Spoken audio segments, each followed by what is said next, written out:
편법이 아닌 전공법으로 나갑시다. 편법이 아닌 전공법으로 나갑시다. 한 제목으로 말씀 나누겠습니다. 20, 30년 전만 해도 우리가 살던 시대는 20세기였습니다.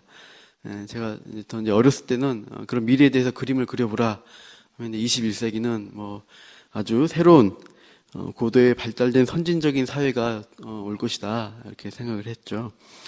그래서 의료 기술은 발달해서 사람은 덜 아플 것이고 훨씬 장수하게 될 것이고 모든 게 자동화되고 편리하게 되어서 사람들이 여유롭고 행복한 삶을 살 것이다.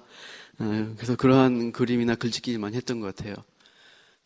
그러나 그런 날이 올 줄만 알았지 실제로는 지금 21세기를 살고 보니까 어느 정도는 뭐 첨단 기술이 발달되었습니다. 스마트폰 같은 경우는 그렇죠. 그러나 풍요한 가운데 빈곤인 것 같아요. 사람들은 덜 행복해지고 있습니다. 불안감이 많고요. 또 우울증에 시달린 사람이 그렇게 많이 있다고 합니다. 세계 11위의 경제 대국입니다. 우리나라가. 그런데 행복 지수는 전 세계 143개국 중에 118위 정도 된다고 해요. 어제 뉴스 보니까 어린이 행복도가 조사한 나라에서 최하위에 있다고 합니다. 그래서 네팔이나 에티오피아, 지금 지진으로 인한 그 네팔보다 우리 어린이들이 더 불행하다라고 느끼고 있답니다. 아마 우리나라에 있는 끝없는 경쟁, 그리고 비교의식이나 그런 또 성취도가 낮은 거에 대한 그런 결과가 아닌가 생각이 들어요. 우리 자녀들이 유치원 때부터 뭐 영어 유치원 다녀야 한다. 그래서 뭐 벌써 어렸을 때부터 공부하고 초, 중, 고, 대학교 16년간 그렇게 공부하고 뭐 달인이 되도록 했겠죠. 그리고 대학원도 다니고 하지만 취업이 안 되는 상황. 젊은 세대는 연애, 결혼, 출산 다 포기한 거 3포 세대에서 이제 뭐 취업, 내 집 마련, 인간관계, 희망까지 포기했다. 그래서 7포 세대 이렇게 얘기를 합니다. 복지가 나아져도 이제 우리 인생의 보장이나 안전 같은 거는 별로 없는 것 같아요. 불안한 시대입니다. 기업이나 업체가 이제 사람이 이렇게 구직자가 많으니까 이제 일종의 갑질을 하게 되죠. 그래서 일하면서 인턴으로 뽑습니다. 그래서 너희 열정으로 이렇게 대신해라. 월급은 별로 없다. 이렇게 우리를 이렇게 일을 많이 시키면서 보수는 정말 짜게 주는 그런 열정페이 이런 것들이 많이 있어요. 각박하니까 어떻게 됩니까? 사람들이 점점 이제 그 상거래 할 때도 어떻게 보면 편법들을 많이 쓰는 것이 아닌가 생각이 들어요. 그래서 어떻게든 이득을 얻어보려는 방법들인 것입니다. 그 중에 하나가 저울로 속임수를 쓰는 것이라고 할 수 있어요. 1절을 같이 읽어보겠습니다. 시작. 속이는 저울은 여호와께서 미워하시나 공평한 추는 그가 기뻐하시느니라. 구약 솔로몬의 시대 무역이 많이 성행합니다. 그래서 그런 상거래가 많이 있었을 텐데 저울을 가지고 이렇게 속이는 일이 빈번하지 않았나 생각이 들어요. 노량진 수산시장을 가면은 이제 우리가 살아있는 횟감을 고를 수가 있습니다. 저울의 무게를 재고 이제 값을 치르게 되는데 저울을 잘 보라고 합니다. 왜냐하면 물고기를 담을 때 저울 위에 물을 함께 담아준답니다. 그러니까 이제 물고기를 저울 위에 그냥 올리지 못하고 그릇이 있어야겠죠. 그래서 0점으로 저울을 조절해 놓고 이렇게 물고기를 얹을 때 물을 같이 넣습니다. 그래서 위에 모양이 이제 채 모양의 그릇에 밑에 이제 그릇을 좀 쌓아 놓으면요. 밑에 그릇에 이제 비닐을 이렇게 깔아둡니다. 그러면 물을 부어도 물이 빠져나온 것처럼 보이지만 실제로는 아래에 고이는 것이에요. 그래서 깐깐하게 이렇게 뭐가 어떠냐 이렇게 따지지 않으면 이렇게 적당히 속일 수 있다는 거예요. 옛날 조선 시대에도 속이는 저울이 문제가 되었나 봅니다. 조선 왕조 실록에 보면은 세종대학 4년 차에 저울을 1,500개를 만들어가지고 전국에 상거래 하는 데다 다 바꾸라라고 명령을 내렸다고 해요. 그래도 이렇게 잘 안 되니까 5년 뒤에 또 만들어서 서울 지방 곳곳에 다시 저울을 다 바꿔라 명령을 내리고 저울 눈금을 속이는 자는 엄벌에 처하겠다. 그리고 봄가을마다 조사하라는 어명이 기록되어 있습니다. 어떻게든 적게 주고 비싼 값에 팔아서 이문을 남기려는 유혹이 장사꾼들에게 있는 것입니다.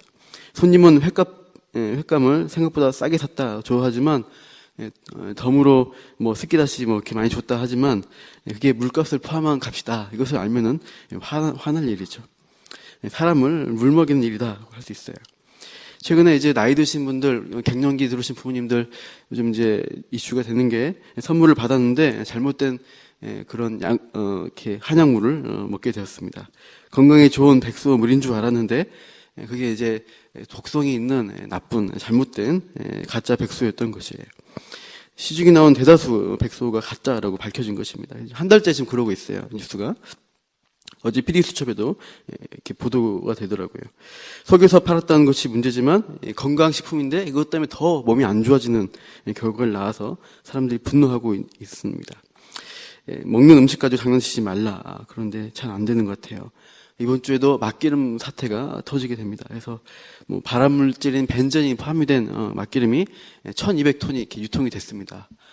지금 한 10% 정도만 이렇게 회수가 됐고 나머지는 다 어디 갔냐 모르겠다는 거예요. 지금 우리가 먹은 음식으로 고깃집이나 이렇게 특히 철판 볶음밥집에 이렇게 쓰여서 다 들어가지 않았나 하는 것입니다. 중국에는 더 황당한 일이 많이 있는 것 같습니다. 100% 화학약품으로 달걀을 만든답니다. 똑같이 만든답니다. 그리고 아기 먹는 분유에 수은이나 발암물질, 멜라민 같은 화학물질을 넣어서 아기들이 죽는 일도 있습니다. 이렇게까지 해서 이윤을 남겨야 하는가? 돈에 미치면 사람 생명도 보이지 않는다는 거예요. 그래서 이러한 편법의 문제가 사회에 많이 만연하면 그 사회가 병이 들고 불신 사회에 빠지게 됩니다. 11장 9절, 11절 보시면 그런 악한 자들의 어떤 행동으로 이웃이 망하는 것이고 11절 보시면은 그 성읍이 이렇게 참 축복하지 못하고 무너지는 그런 것들을 보게 됩니다. 속임수와 편법이 사람들과 사회에 피해를 준다는 점에서 나쁜 점이고 우리 성경에서는 더 나쁘게 보는 것은 1절에 보다시피 여호와께서 미워하시는 일이기 때문이에요. 속이는 일, 거짓말하는 일은 어디서 시작되었냐? 바로 사탄의 본성적인 일이라고 할 수 있어요. 요한복음 8장 44절 예수님은 이렇게 말씀하셔요. 너희는 너희 아비 마귀에게서 났으니 너희 아비의 욕심대로 너희도 행하고자 하느니라. 그는 처음부터 살인한 자요 진리가 그 속에 없으므로 진리에 서지 못하고 거짓을 말할 때마다 제 것으로 말하나니 이는 그가 거짓말쟁이요 거짓의 아비가 되었습니다. 사탄은 처음부터 살인했고 거짓말을 밥 먹듯 하는 존재라는 것이에요. 거짓과 속임수의 아버지 같은 존재입니다. 인류 최초의 죄도 사탄의 속임수에서 시작이 됩니다. 결코 죽지 않아. 하나님 말씀을 믿을 필요가 없다. 너희가 하나님처럼 눈이 밝아지고 하나님처럼 될까봐 하나님이 질투하시는 거야. 하나님 깍쟁이야. 나 먹어도 괜찮아. 이렇게 유혹하는 거예요. 그렇게 그런 사탄의 거짓말에 인간이 넘어지게 됩니다. 거짓과 속임수가 이 사탄의 방법이자고 성경은 말씀하고 있어요. 그래서 하나님 말씀에 순종하는 삶을 꾸준히 살아갔으면 생명남의 그런 열매를 마음껏 누릴 수 있었을 텐데 최초의 인간은 선악과를 먹고 금방 하나님처럼 될 수 있겠다는 유혹에 그 편법에 넘어가고 말았던 거예요. 그러니 하나님이 그 거짓이라는 것을 얼마나 미워하지 않겠는가, 미워할 수밖에 없겠는가 생각이 듭니다. 그러면 하나님이 기뻐하는 것은 무엇이냐? 바로 전공법이라고 할 수 있어요. 전공법은 성경에는 없어요. 손자병법에 나오는 속임수와 술술 쓰지 않고 정정당당하게 정면으로 맞서는 것을 전공법이라고 합니다. 우리나라에 커피점들이 참 많아요. 제일 큰 게 이제 스타벅스인데요. 그 스타벅스가 이제 전 세계적인 글로벌 기업입니다. 근데 그 스타벅스가 들어오기 직전에 할리스 커피가 이제 좀 먼저 시작이 됐어요. 잠깐 반짝했다가 스타벅스나 커피빈 같은 외국 업체 커피점들이 오니까 이제 금방 도산 위기까지 가게 돼요. 그래서 우리나라 기업인데 어떻게 해야 될 것이냐, 어떻게 경쟁할 것이냐, 이벤트나 뭐 선물이나 뭐 사은품을 줄 거냐 막 고민을 합니다. 근데 한 가지 고민하다가 스타벅스는 원두를 미국에서 이제 이렇게 볶아서 옵니다. 6개월 동안 진공 포장한 상태로 그것을 이제 커피 맛을 내는데 맞다. 맛과 신선도로 승부를 내자. 진검 승부를 하자. 그렇게 해서 커피 비는 볶은 지 1개월 내에 포장을 뜯은 지 일주일 내에 원두를 간지 1시간 내에 제공하는 신선한 원두로 맛을 내겠다. 그렇게 승부를 선택합니다. 그래서 지금 커피빈이 스타벅스랑 거의 비등하게 만족도 2위에 같은 레벨에 있다고 해요. 전공법으로 선택한 거죠. 하나님도 우리에게 전공법을 요구하세요. 이쪽이 약간 말장난일 수 있습니다. 하나님의 전공법은 뭐냐? 정직과 공의입니다. 하나님은 정직과 공의를 우리에게 요구하십니다. 공평한 추 1절에서 말씀하고 계십니다. 3절에 보시면 정직한 자의 성실한 태도를 요구하십니다. 4절에서 6절을 보시면 거기에 매 절마다 공통적으로 나오는 구절이 있죠. 보이시면 4절에서 6절 보시면 공의라는 단어입니다. 하나님은 공의를 우리에게도 요구하십니다. 정직과 공의, 선한 인도하심이 있을 것이고 하나님의 건져주시고 구원하시는 은혜가 있다라고 말씀하셔요. 정직과 공의를 행하는 의인으로 인해서 10절에 보시면 어떻게 됩니까? 성읍이 즐거워하게 될 것이다. 축복으로 흥하게 될 것이다 라고 말씀하고 있어요. 그래서 공의라는 단어에 특별히 더 주목하면 4절에서 6절에 쓰인 공의는 다 히브리어로는 체다카라고 쓰이는 단어입니다. 똑바르게 가는 것, 공평하게 하는 것을 의미하고요. 이 체다카라는 의미가 이스라엘 사람에게 있어서는 이 단어의 의미는 자선이라는 것과 동요입니다. 이스라엘 집에 가보시면 집집마다 이렇게 저금통이 있습니다. 가난하고 어려운 이웃을 돕기 위한 기부 저금통을 집집마다 가지고 있는데 그 저금통의 이름이 체다카라고 합니다.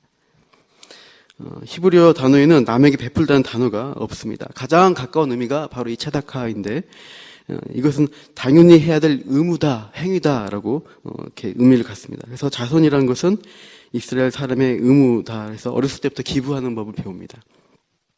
인도네시아에 쓰나미가 일어났을 때 가장 먼저 도착한 의료진, 어떤 구호 물자는 이스라엘 나라의 물자였습니다. 1인당 기부의 액수가 가장 많은 것이 이스라엘이었습니다. 그래서 그들에게 있어서는 공의는 자선을 베푸는 것이다라는 의미를 갖게 됩니다. 어려운 이웃에게 재물을 나누는 것이 그들의 공의고 살아갈 그런 일종의 의무라고 하는 것이죠. 그래서 오늘 본문에서도 이렇게 정직과 공의할 때 그런 이웃을 베풀고 돌아보는 것들을 포함하고 있습니다. 콘삭스라는 사회적 기업이 있어서 소개를 드리겠습니다. 어린이와 관련돼서 이제 어린이 노동을 이렇게 착취하는 것에 대해서 반대하는 것인데 5만 원짜리 축구공을 만드는데 파키스탄 어린이가 일당이 500원이랍니다. 하루. 그리고 베트남 면 공장에서 어린이가 옷을 만드는데 하루에 100원, 일당 100원이라고 해요. 그리고 그런 특별히 옷을 많이 만들 때 그 목화 재배를 위해서 농약을 많이 사용하게 되기 때문에 중앙아시아에 있는 땅들이 많이 황폐해진 상태에 있다고 합니다. 그래서 그런 환경 오염도 막고 또 어린이 착취를 금하는 그런 취지로 콘삭스라는 기업이 우리말로 번역하면 콘삭스가 옥수수 양말입니다. 그래서 2년 동안 옥수수를 연구해서 양말을 만드는 것에 성공해요. 그래서 옥수수 양말을 쓰다가 땅에 묻으면 6개월만 지나면 다 이렇게 자연 분해가 된다고 해요. 세균 번식도 방지해 줄 수 있는 또 어떤 기능이 있고, 옥수수 하나 가지고 2컬레 양말을 만들 수 있습니다. 그 중에 이 수익의 10%를 아프리카로 보내는데, 이제 그곳에서 한 사람이 한 달간 먹을 수 있는 옥수수 종자를 보내주고 있습니다. 헌 양말이 이제 돌아오게 되면은 그것을 양말 인형을 만들어서 어려운 국가의 어린이들에게 보내줍니다. 그 양말 그 인형 가운데에다가 옥수수 씨앗들을 넣어줍니다. 그러면 그 인형을 땅에다 묻으면은 거기서 옥수수가 자랄 수 있어서 또 수확해 먹도록 하는 배려입니다. 이 콘삭스라는 기업은 우리나라 기업입니다. 지금 강원도 춘천에 있습니다. 올해 프로젝트는 양말이 가장 필요한 사람이 누구겠느냐 보니까 노숙자가 양말이 가장 없다고 해서 지금 노숙자 바퍼 사역하는 나들목교회에 계신 이제 목자시더라고요. 부육장 김현일 대표와 연계해서 어떻게 하면 이제 노숙자에게 양말을 제공할 것인가. 그래서 노숙자의 재능 일종의 그림을 그리면 그것을 디자인한 양말을 제작을 하고 있습니다. 그래서 별명이 세상에서 가장 따뜻한 양말이다라고 이 콘삭스 양말을 또 말씀을 많이 합니다. 지금 롯데마트에 가면 많이 있다고 해요. 좀 비쌉니다. 근데 뭐 원하시면 나눔과 환경보호 공의를 실천하는 의미에서 사시면 좋겠습니다. 하나님이 이렇게 우리에게 체다카, 공의, 사람들을, 사회를 유익하게 하는 그런 일들을 공의를 하라고 우리에게 말씀하십니다. 왜 우리가 그런 공의를, 이웃을 돌볼 수 있는가? 바로 하나님이 훨씬 우리에게 주신 큰 공의가 있었기 때문이에요. 가장 가치 있는 존재, 자기 독생자를 죽기까지 내어주신 하나님의 선하신 공의가 있었습니다. 가장 비싼 목숨 값을 치르고 우리를 살려주신 하나님 공의 때문에 우리가 그 길을 따라갈 수 있다는 거예요. 우리도 하나님의 뜻을 순종하고 예수님의 삶을 닮아가는 공의, 정직한 저울 가지고 세상에서 빛과 소금으로 오늘을 살아가면 좋겠습니다. 속이는 저울을 쓰는 편법이나 거짓 술수로 나의 재물을 모으기만 한다면 이웃과 하나님에게 미움을 받게 됩니다. 결국 자기 길로 가다가 망하는 것이라고 말씀하고 있어요. 그러나 하나님의 전공법, 정직과 공의로 하나님을 사랑하고 이웃을 사랑하는 그 마음으로 행한다면 하나님이 기뻐하실 것이고 온 성업, 온 사회가 행복하게 되는 것입니다. 이 가장 큰 전공법으로 사셨던 분이 예수님이신 것입니다. 우리가 그 길을 따라 가시는 저와 여러분 되기를 축원합니다. 기도하겠습니다. 하나님, 오늘 우리가 하루를 살아가면서 순간순간 모른 척 속일 수만 있으면 속여서라도 나의 이득을 취하려는 모습이 있음을 고백합니다. 그러나 이 각박한 세상, 우리가 하나님이 기뻐하시는 정직과 공의를 실천할 수 있는 이유는 우리가 가장 비싼 그 주님의 피값을 받았기 때문입니다. 성자 하나님이 인간으로 오셔서 나 대신 죽어주신 그 은혜를 우리가 기억하며 크신 공의와 사랑 때문에 오늘 우리가 삶의 현장에서 작은 공의를 흘려보낼 수 있는 하나님의 자녀로 살게 하여 주옵소서. 감사하며 예수님 이름으로 기도합니다.